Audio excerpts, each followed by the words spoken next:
నమస్కారం అండి. నేను మీ ఆస్ట్రో న్యూమరాలజిస్ట్ రహిమాన్‌ని మాట్లాడుతున్నాను. ఇప్పుడు జాతకంలో ఒకళ్ళకి గజకేసరి యోగం అని మహారాజు యోగం ఉంటది. అలా మహారాజు యోగం ఉండి గూడా చాలామంది ఇబ్బంది పడుతూ ఉంటారు. మొన్నే నాకొకళ్ళు ఫోన్ చేశారు. ఏవండీ మా ఆయనకి కోట్ల ఆస్తి ఉంది. కోట్ల ఆస్తి ఉందని చెప్పి నన్నిచ్చి పెళ్లి చేశారు. కానీ ఆయనకి అనుభవించడానికి ఒక్క రూపాయి కూడా ఉపయోగపడతం లేదు.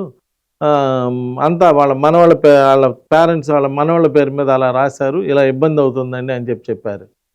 తీరా ఆయన జాతకంలో చూద్దామంటేనేమో మంచి గజకేసరి యోగం, మహారాజు యోగం, మంచి ఆస్తి అంతస్తులు ఉన్నటువంటి యోగం అన్నది. కానీ ఆయనకి ఉపయోగపడతం లేదు. కారణం ఏంటంటే ఆయన పేరు బాగలేదు. పేరు అనేది జీవితంలో ఎప్పుడు నిరంతరం నానేటువంటిది పేరండి. మనకి అందుట్లో ఏం చెప్పారు? కలియుగే నామజపే అన్నారు. కలియుగంలో నామజపాన్ని మించింది లేదు. కాబట్టి మన పేరు బలంగా ఉంటే మన లైఫ్ బలంగా ఉంటుంది.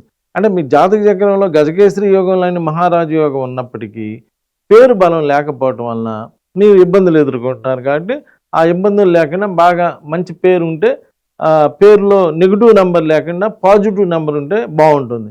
మరి మన పేరులో పాజిటివ్ నెంబర్ ఉందా, నెగిటివ్ నెంబర్ ఉందా ఎలా తెలిసిద్దండి అంటే ఈ రోజున అన్నీ ఫోన్‌లోనే ఉన్నాయి కాబట్టి రిజర్వేషన్ కావాలంటే ఫోను, ఏ పని కావాలన్నా ఫోను, వార్తలేనా అంటే ఫోను, ఏదైనా ఫోనే కదా! అలానే మీ పేరు కూడా దానికి పాజిటివ్ ప్రొడక్షనా లేదా నెగెటివ్ ప్రొడక్షనా అనేది కూడా మీ ఫోన్‌లోనే ఉంటదండి. ఒకసారి చెక్ చేసుకొని బావుందా లేదా చెక్ చేసుకోవచ్చు. నమస్కారం.